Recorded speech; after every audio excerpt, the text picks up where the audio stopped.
నిన్నటి వీడియోలో Florentine recipe చెప్పి కాస్ట్ ఎంత పెట్టచ్చో మీరే చెప్పండి అని మీ సజెషన్ అడిగాం కదా.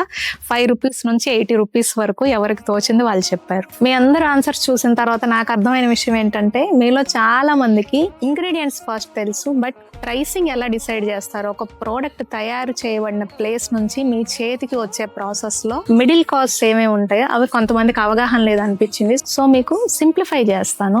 First comes raw material costing. అది కూడా క్వాలిటీ ఇంగ్రీడియంట్స్ యూజ్ చేస్తే ఒక కాస్ట్ ఉంటుంది, లో క్వాలిటీ యూజ్ చేస్తే ఒక కాస్ట్ ఉంటుంది. Then second comes making cost. Making cost అంటే డైలీ ఆ ప్రోడక్ట్ చేయడానికి ఉపయోగపడే ఎలక్ట్రిసిటీ గానీ, డీజిల్ గానీ, లేదంటే gas plus labour cost, cooking master cost.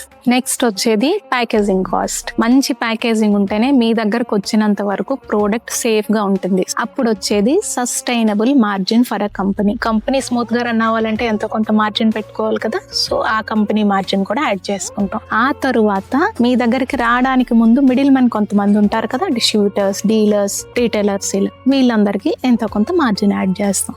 Final గా వచ్చే ప్రైస్ నే మీ కన్జ్యూమర్ ఎంఆర్పి ప్రైస్ అంటాం.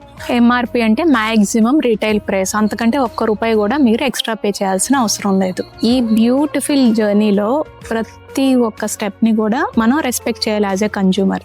మన పేజ్ ని ఫాలో చేయడం మర్చిపోవద్దు. ఫాలో ట్రై చూస్.